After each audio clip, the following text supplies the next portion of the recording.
Assalamualaikum warahmatullahi wabarakatuh.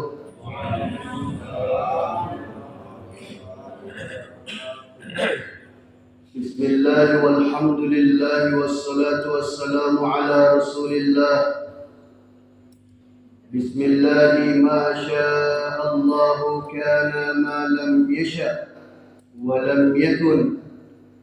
بسم الله الذي لا يضر مع اسمه شيء في الأرض ولا في السماء وهو السميع العليم. سبحان الملك القدوس سبوه قدوس ربنا ورب الملائكة والروح.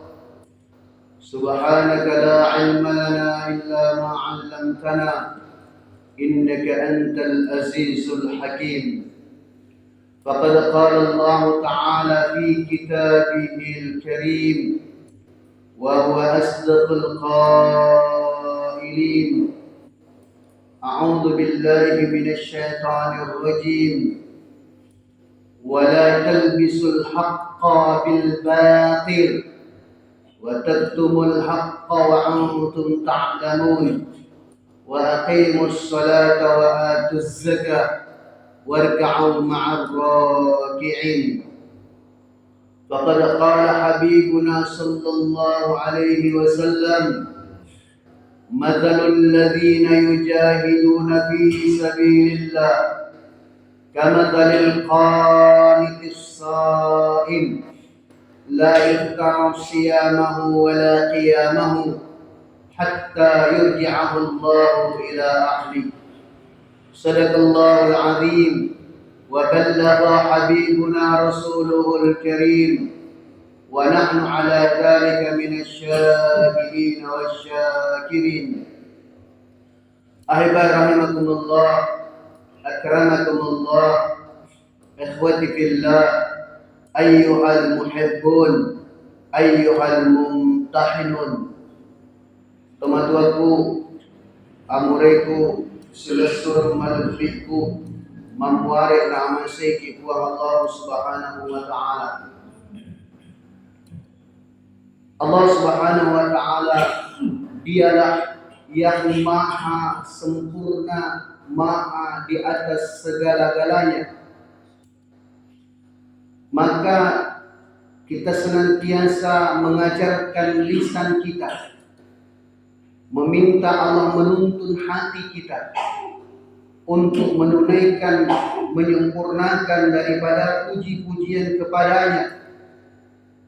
Alhamdulillahilladzi wa kafa wa nahnu abduka ya Rahman mahallul khataya wal nisyan. Kita senantiasa lazimkan untuk mengagungkan, memuji yang berhak dipuji hanyalah Allah. Namun terkadang tanpa sadar haknya Allah ingin diambil oleh hambanya pun gila untuk dipuji. Summa na'udzubillah.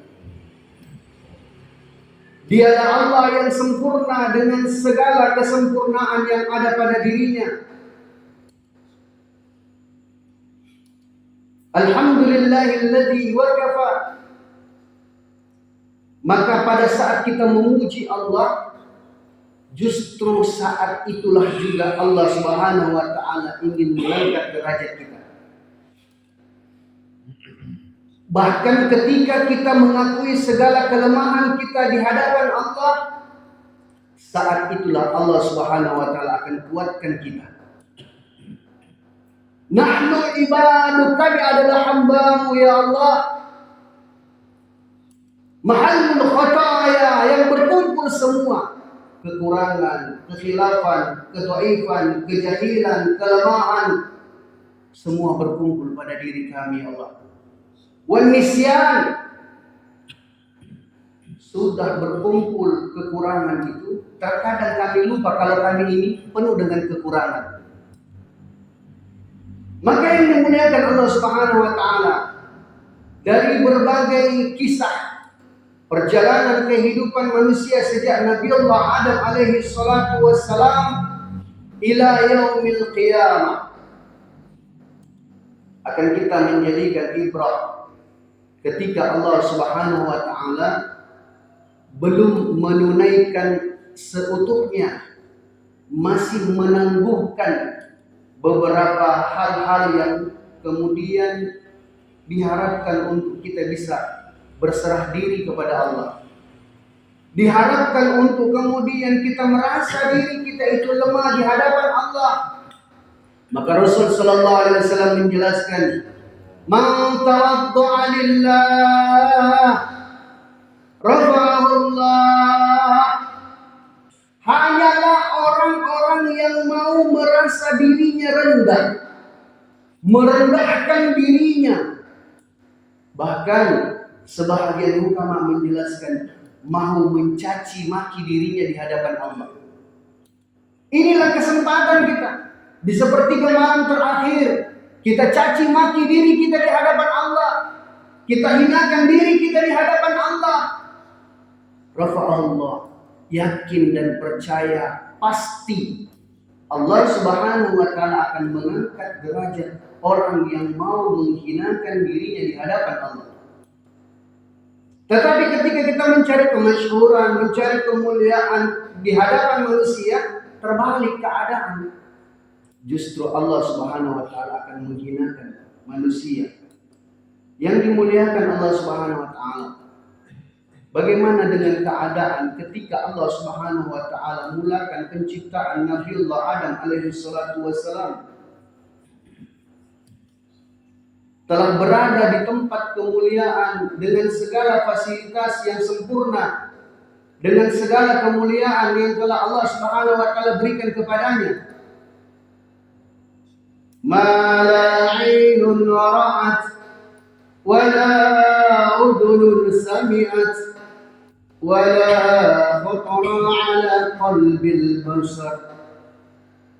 Tapi seolah-olah Nabiullah Adam alaihi salatu wassalam ketika beliau menjalani hidupnya, ketika beliau menikmati segala fasilitas-fasilitas di jannah, di surga, ada sesuatu yang kemudian menjadi pencarian dalam hatinya.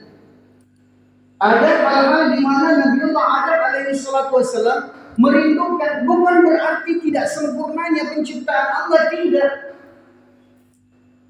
Bahkan ketika di surga, Nabiullah Adam alaihi salatu wassalam diharapkan untuk kemudian dia bisa berdialog dengan Allah, dia bisa meminta, memelas, memohon kepada Allah.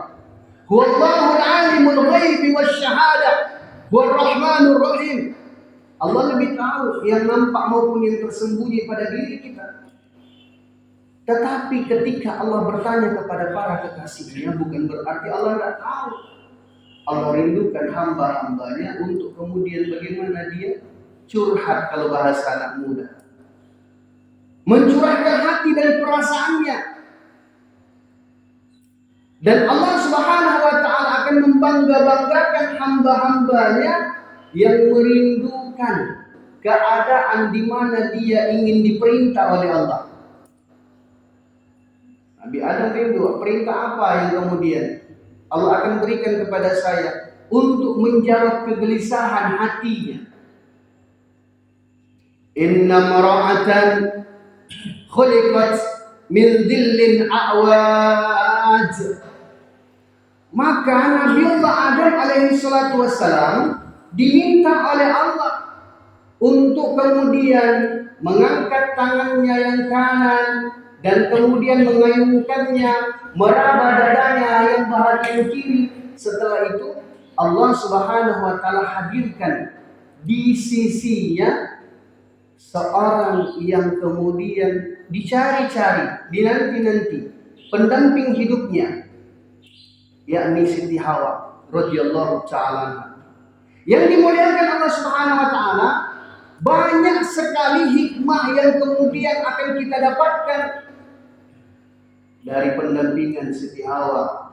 Bahkan para ulama menjelaskan, surga saja tidak terasa nikmat tanpa pendamping hidup.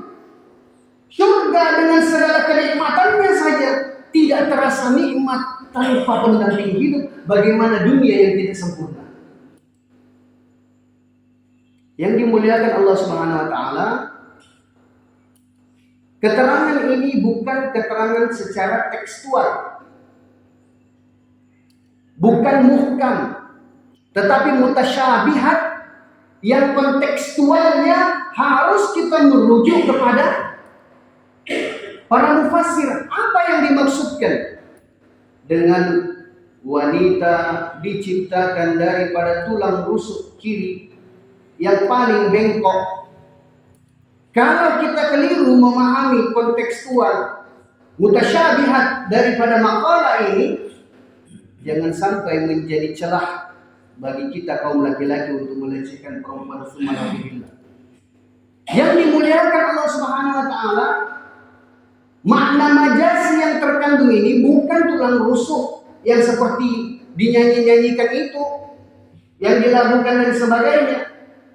Jumlah tulang rusuk manusia laki dan perempuan sama, 12 pasang, 24 biji.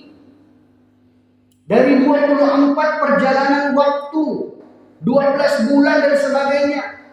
Ini kalau kita masuk dalam matematik, namun kita membahas tentang wanita pendamping hidup yang diciptakan dengan analogi tulang rusuk kiri yang paling bengkok. Maksudnya dia memang berada di kiri. Jangan katakan kiri itu tidak bagus.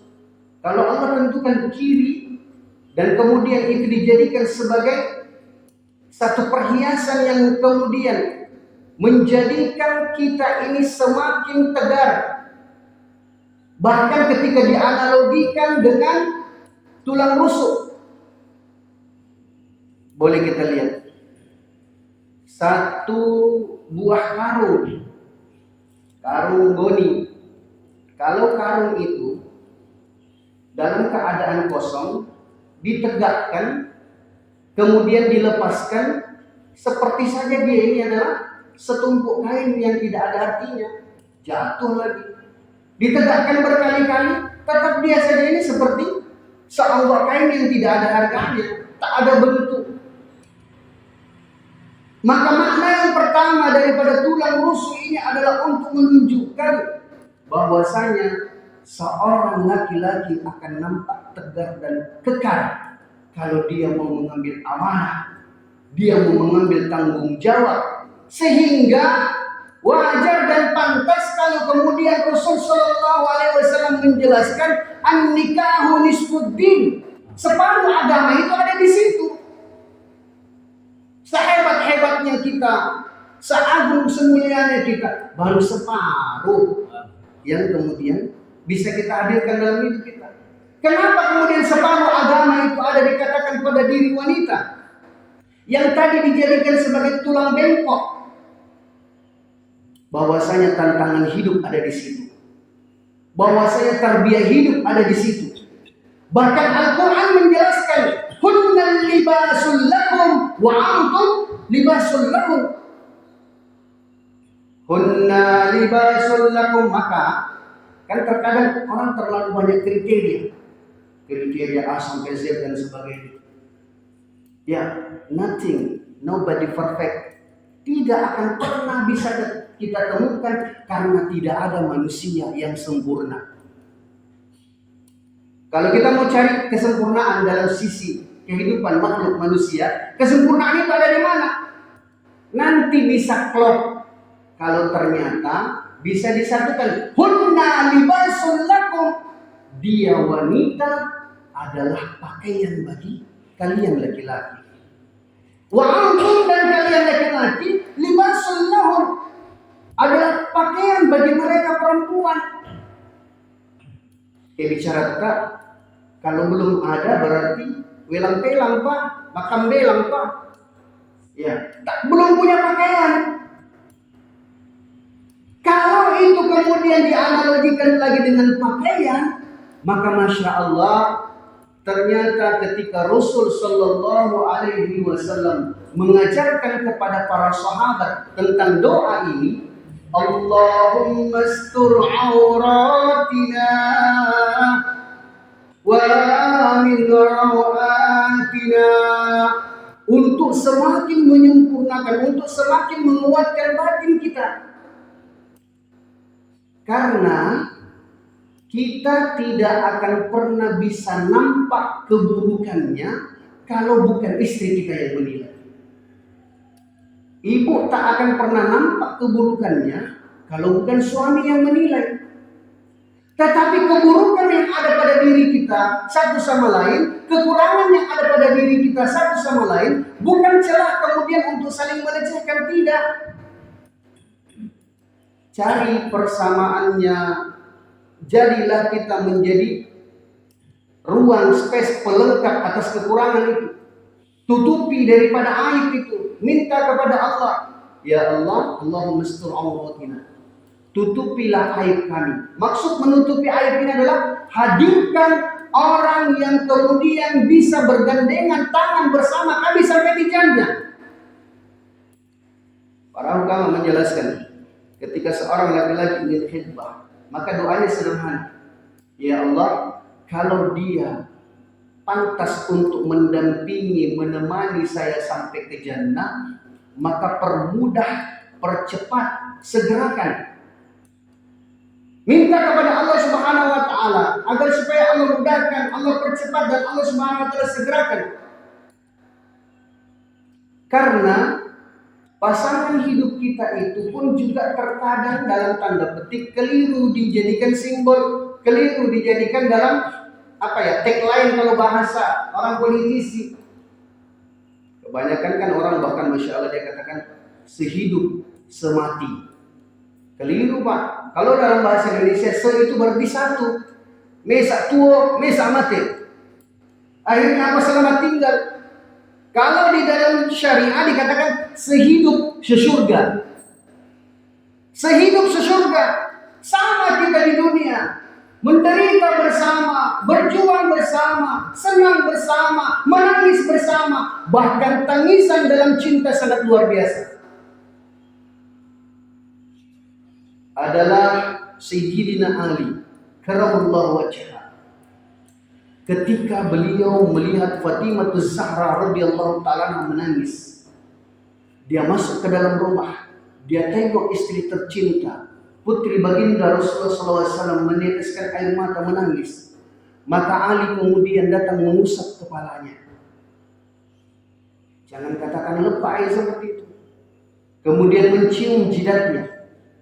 Kemudian Ali langsung menangis. Kalau seorang itu kemudian sudah disebutkan allafa baina qulubina, Allah satukan hati untuk kemudian saling bergandengan tangan satu sama lain, maka yang terjadi adalah seorang suami atau seorang istri, dia akan meleburkan perasaannya seperti mana keadaan yang dirasakan. Dia tak tanya dulu, tunggu itu. Dia tak tanya dulu. Ali tak tanya dulu Fatimah. Ibu, kalau ada suami kita yang susah, bapak kalau ada istri kita yang nangis, jangan tanya dulu. Orang yang dia itu disatukan hatinya oleh Allah untuk bergandengan tangan sampai di jannah, dia leburkan dulu perasaannya. Sampai ketika Ali karamullah wajah, sebagai seorang panglima yang begitu gagah perkasa, ternyata Masya Allah jauh lebih lembut ketika berada di depan Fatimah. Ali menangis. Ketika Sayyidina Ali menangis, baru Fatimah berhenti. Tersentak dia. Dia katakan, kaifa tabki ya zawji? Kenapa dia menangis? Masya Allah. Tadi orang menangis ini, kemudian dikancangi, ditemani, dibarengi dia itu menangis, kemudian dia heran, kenapa dia menangis? Maka Masya Allah dijelaskan, saya menangis karena kita menangis. Tak perlu tahu dulu kenapa, tak perlu tahu dulu masalahnya. Saya menangis karena kita menangis. Masya Allah, kalau sudah seperti ini Pak, maka kemudian keadaan itu bisa mencair, barulah akan terjadi dialog, cerita dan sebagainya. Maka yang dimuliakan Allah Subhanahu Wa Taala, ya ini baru mukaddimah untuk menggiring kita kepada materi yang kita bahas 2 malam lalu. Yang dimuliakan Allah Subhanahu Wa Taala, Maka ketika kita kemudian bisa merangkai, bisa kemudian membuat keromantisan, Rasul Shallallahu Alaihi Wasallam menunjukkan, mengajarkan kepada kita semua bagaimana romantisnya hidup, bagaimana untuk kemudian membuat kenangan di dalam rumah tangga kita, bahwasanya kebahagiaan itu bukan di dalam mal, bukan di dalam harta. Laisa minal malin wal amwal. Bukan di balik itu semua yang mungkin otak kita sudah dipenuhi. Bahagia itu hanya dalam harta, bahagia itu hanya di dalam tahta dan sebagainya. Rasul mengajarkan kepada kita. Satu masa beliau Shallallahu Alaihi Wasallam telah kembali dari takaza agama, baru kembali dari perjuangan dakwah. Bukan 40 hari Pak, seperti jemaah polisi santri. 7 bulan Rasul keluar. Maka niatkan juga, ya Allah, kalau Rasul saja orang sudah dijamin surga, keluar 7 bulan, sempurnakan jemaah santri kami sampai 7 bulan baru dipulangkan. Yang dimuliakan Allah Subhanahu Wa Taala, 7 bulan beliau sallallahu alaihi wasallam baru kembali ke rumah. Disambut dengan Aisyah. Maka Rasul memberikan salam. Tabi, minna pala pakaraja ini tak kita lihat kita wanita. Maka bedanya salam seorang suami dengan tamu biasa ketika masuk ke dalam rumah. Ya kayak wanita tamu di wanda sing atau dia dari salam lain Pak. Motif salamnya lain. Assalamu alaiki ya babar rahmah. Pakaraja itu wanita. Kalau tamu biasa, assalamualaikum warahmatullahi. Ini tidak. Semoga keselamatan ke atas engkau, wahai pintu surga yang telah Allah Subhanahu Wa Taala turunkan di rumah saya. Jadi istri kita, maaf ibu, kalau ada yang cerewet, istri kita, maaf kalau ada yang banyak arisannya, istri kita kalau ini itu dan sebagainya, sebenarnya dia adalah pintu surga bagi kita. Syekh Sulqarnain rahimahullah, masya Allah, ketika teman-temannya datang, dia katakan, kamu kelihatan seperti tenang saja, damai-damai saja dan sebagainya. Nak ikut-tiru-tiruan tuh, beliau kalau dia itu marah, teriak dan sebagainya, melampaui sampai 10 rumah. Satu kompleks orang dengar semua. Bisa-bisa kamu itu seperti itu. Bahkan yang lebih parah Pak, ada yang kemudian dipalih dan sebagainya. Masa kamu bunda nabi ini dan sebagainya. Apa yang terjadi? Sesuatu beritahu. Dipanggil semua teman. Mari kita bermajelis, duduk sama-sama. Tapi sebelum kemudian dijelaskan, Zulkarnain beliau menangis. Kemudian dia tanya sama teman-temannya, maukah kalian menyingkirkan, menghancurkan pintu surga yang sudah Allah masukkan ke dalam rumah saya? Maukah Anda menghancurkan pintu surga yang Allah kemudian telah masukkan ke dalam rumah saya? Menjauhkannya, menyingkirkannya, padahal itu sudah ada dalam rumah saya. Sahabatnya bingung. Yang mana yang kamu maksud pintu surga? Maka dia katakan, kemarahan istri saya adalah pintu surga. Ketika kemudian saya bisa menangis di malam hari kepada Allah. Curahkan hati dan perasaan dengan segala kekurangan yang ada pada diri saya. Mengulang-ulang wirid yang diajarkan oleh Rasulullah. Allahumma astur auratina, awidika puan, kada kami mandukan aku. Kasih asing mandukan aku. Bodoh mandukan aku. Maka dia katakan, itulah pintu surga. Ketika kemudian Allah Subhanahu Wa Taala melembutkan hati saya untuk saya bisa menangisi diri saya. Maka yang dimuliakan Allah Subhanahu Wa Taala ketika Rasul masuk ke dalam rumahnya, dia berikan salam seperti itu, disambut dengan kegembiraan. Waalaikumsalam ya ahlal jannah. Semoga keselamatan kepada engkau, wahai calon penghuni surga. Si Pakaraja itu. Maka Rasul sallallahu alaihi wasallam datang masuk ke dalam rumah.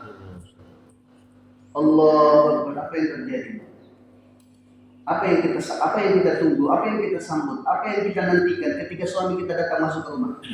Apa yang kita lakukan Pak ketika kita masuk ke dalam rumah? Jangan langsung kocek kantong dan taruh apa dompet yang dibilang dibuka dan sebagainya, tidak. Yang dinantikan Aisyah adalah usapan yang mulia baginda Rasulullah SAW.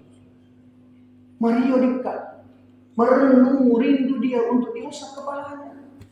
Ternyata usapan kepala, usapan tangan kita kepada istri kita, ya, ketika kita usap kepalanya jauh lebih berharga daripada gaji bulanan yang kita berikan kepadanya. Kenapa Pak? Ya kayak gaji mati dikit kurang kok dan ya. Tapi usapan kepala itu sangat luar biasa Pak.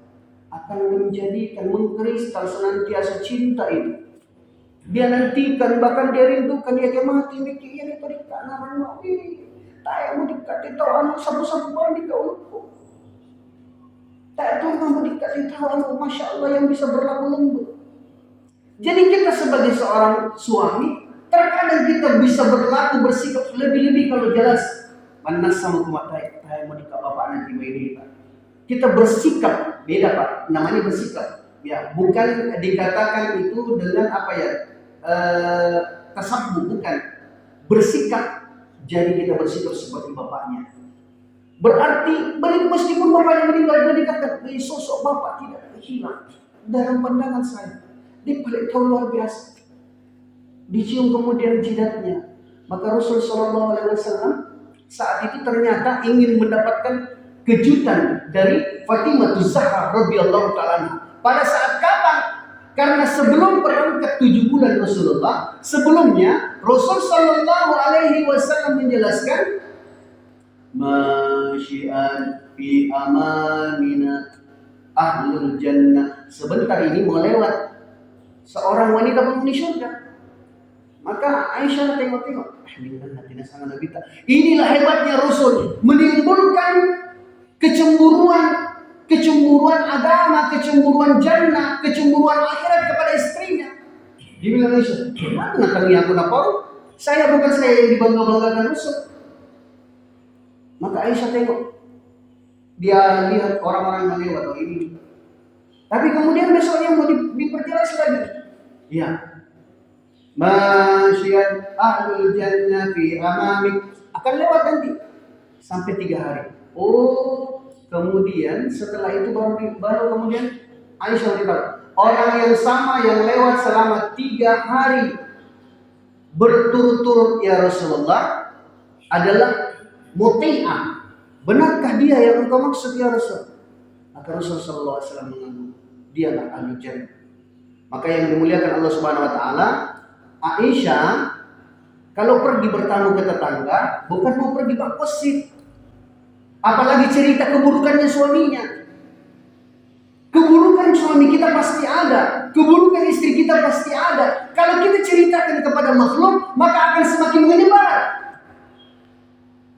Hunna libasul lakum, tutupi aibnya istri kita. Wa antum libasul lakum, tutupi aibnya suami kita. Cerita hanya kepada Allah. Cerita hanya kepada Allah. Awi dikapuang, maka orang buka dan dikala sapu-sapu. Baik, saya mau usah kepala hanya ya Allah, tapi maka sarah dikati. Lebih-lebih kita kalau orang ini tolong bukan dikapuang, pakai bicara tondok saja. Pakai bicara kamu, awi dikapuang. Mampu hanya dikat sebelum kami meninggal dunia. Engkau beri kesempatan. Karena maka sarah mengadukan dikapuang.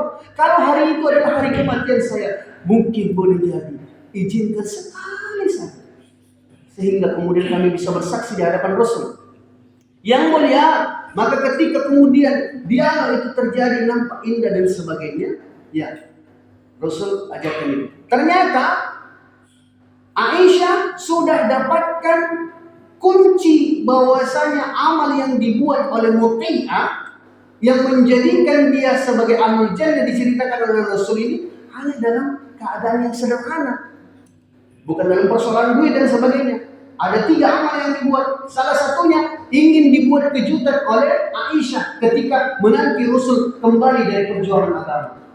Inilah juga pentingnya ya istri kita ikut di dalam halaqah taklim, majelis taklim dan sebagainya. Boleh jadi mereka sudah buatkan surprise di sana. Sebelum jemaah polisi nanti jemaah polisi santri 7 bulan ke depan diwasi, dia sudah buat kejutan. Oh nanti saya akan buat seperti yang pernah dibuat oleh Aisyah. Apa yang terjadi? Maka Masya Allah Aisyah radhiyallahu ta'ala anha telah menyiapkan satu lembar kain seperti sapu tangan yang lembut dari bahan sutra.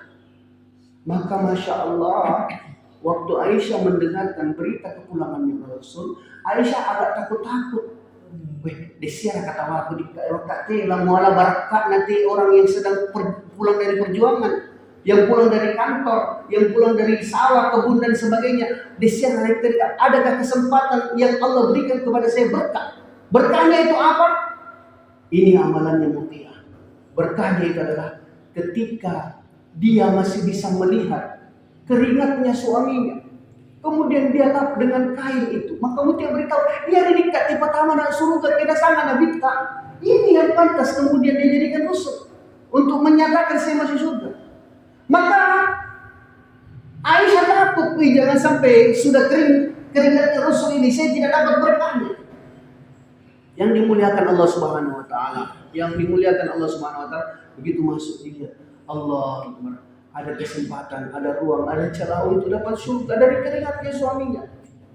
Nah, sapu dekat dengan sapu tangan itu, dengan begitu bahagianya. Sambil kemudian menunggu perintah selanjutnya, bahkan ditawari. Jadi jangan kemudian kita katakan sendokkan nasi kepada suami kita, suguhkan air kepadanya, budak bawang itu mati, repot bikin di benua, membana dan sebagainya. Ini adalah amalan ahlul jannah yang dikatakan oleh Rasul. Wanita penghuni surga, muti'ah, telah dikatakan oleh Rasul SAW sebagai calon penghuni surga hanya dengan sebab pelayanan yang dilakukan, menyuguhkan air, sendokkan nasi dan sebagainya. Jangan anggap ini amal yang remeh, karena tidak ada yang remeh, tidak ada yang kecil dalam agama. Maka Aisyah kemudian beritahu kepada Rasul, ya, istakmil ya Rasulullah SAW wa ahmil syai'un ilai. Ya Rasulullah, izinkanlah saya, bolehkah saya memberikan pelayanan apa yang kau inginkan hari ini? Maka Rasulullah SAW beritahu, na'am, ahmilni syai' wa syarab. Wahai istriku, wahai Humairah, wahai istriku, berikan, bawakan kepada saya satu gelas air. Maka Aisyah, Masya Allah, Mario Maro senang ketika dia disuruh suaminya. Tapi seorang suami ketika minta sama istrinya bukan parenta. Kita pulang jauh-jauh dari mindset berpikir kita. Tidak ada parenta dari suami kita kecuali hanya ingin membuat keadaan indah. Ya kerana jamat ngasap jamat tak, dia mampu mengerjakan semua pekerjaan kita. Tapi dia ingin membuat kejutan-kejutan. Maka dia beritahu, wahai istriku, berikan saya air, ambilkan saya air. Ketika Aisyah gembira bisa mengantarkan air, maka dibawa air itu diletak di meja. Apa yang terjadi? Ketika diletak di meja, maka Rasulullah SAW menahan tangannya Aisyah, intadirlah dan ya zaujati. Maka Aisyah kemudian agak grogi, bagaimana? Apa mau dikatain? Dia kata salahku. Maka dikatakan ijlis ya zaujati, duduk sebentar wahai istri. Tahan sebentar istri. Maka kemudian Rasul beritahu, ya isyrab awalan, tapi ini nabilah apa mabalu kita mau minum yolo, kita yang minum duluan wahai istriku. Aisyah bingung, wah ini aneh ini Rasul, saya disuruh ambil air minum, tapi kok bukan untuk dia, malah untuk saya. Waduh. Tapi Aisyah tidak menggerutu. Aisyah kemudian dia taat saja karena ini permintaan suami, maka mungkin ini bisa menggembirakan dia. Maka Aisyah mencontohkan kepada kita, dia ambil air itu, cara pegang gelasnya, kemudian dia duduk dan sebagainya, tidak minum sambil berdiri, tidak makan sambil berdiri. Ya ini ada fadilah dalam kitab adab untuk kita bahas itu lagi. Maka Aisyah minum, tidak meniup daripada minuman, tidak bernapas di gelas. Aisyah minum dengan 3 tegukan, tidak minum itu langsung digelek langsung tos dan sebagainya, tidak. Dengan lembut, dengan santun, 3 tegukan bismillah, alhamdulillah, hatta thalathatal murur, diletak gelas itu. Begitu diletak gelas itu, Aisyah sudah mau pergi di pihak muka penting, ditahan lagi sama Rasul tangannya. Maka Rasul SAW mengambil gelas yang tadi diminum oleh Aisyah. Di depan matanya Aisyah, Rasul kemudian inilah fiilnya Rasul, jangan katakan hadis dan sebagainya. Inilah perlunya kita kaji kitab sirah, kaji kitab khulasah, kaji kitab hayatus sahabat. Apa yang terjadi? Rasul di depannya Aisyah, dia putar-putar itu gelas. Aisyah bilang, apa yang mau dibuat sama Rasul? Rasul putar-putar gelas, Rasul putar-putar gelas. Ternyata apa yang terjadi? Rasul SAW ingin membuat kejutan, membahagiakan istrinya. Yang dia cari Rasul apa? Mana bekas bibirnya istri tercinta Aisyah. Ketika ditemukan, maka Rasul SAW ingin minum dari bekas bibirnya Aisyah yang menempel di gelas itu. Tanpa duit. Maka Masya Allah ketika Aisyah melihat, iya pelit naga iya pelit itu namanya apa tiba-tiba. Ketika diputar gelas itu, kemudian dilihat, ini bekas bibirnya istri. Dia minum dari bekas bibir yang sama. Apa yang terjadi? Bicaranya anak muda kelepek-kelepek sudah, Masya Allah. Wahai suamiku, benar aku cinta kepadaku. Benar aku akan menggandeng tanganku sampai ke jannah. Namun yang dimuliakan Allah Subhanahu wa taala, karena waktu Isra sudah dekat, kita tangguhkan. Supaya apa? Supaya mungkin nanti ya kita rindukan juga ini jamaah polisi santri. Jangan bikin lama-lama, mau langsung pergi pindah masjid. Kalau perlu 40 hari di sini. Semoga Allah lembutkan hati kita. Semoga Allah beri kesempatan kepada kita untuk kemudian berlaku seperti mana perlakuannya Rasul. Untuk kemudian mempertahankan pintu syurga yang sudah diletakkan di dalam rumah kita. Untuk kemudian kita bisa sama-sama bergandengan tangan sampai di jannah. Al-haqqu min rabbi. Kebenaran pasti memang dan hanyalah milik Allah.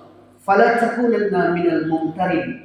Subhanakallahumma wa bihamdika nashhadu an la ilaha illa anta nastaghfiruka wa natubu ilaik. Subhana rabbika rabbil izzati amma yasifun wa salamun 'alal mursalin walhamdulillahi rabbil alamin. Wassalamu alaikum warahmatullahi wabarakatuh.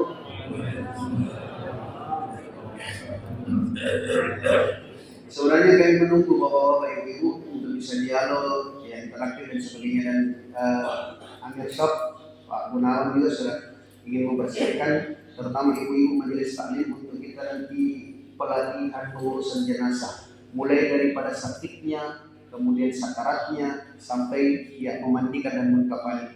Semoga Allah mudahkan untuk program kita di sini, kita buat di sini dan menjadi sebab kebaikan bagi yang lain, insyaallah. Jazakallahu khairan.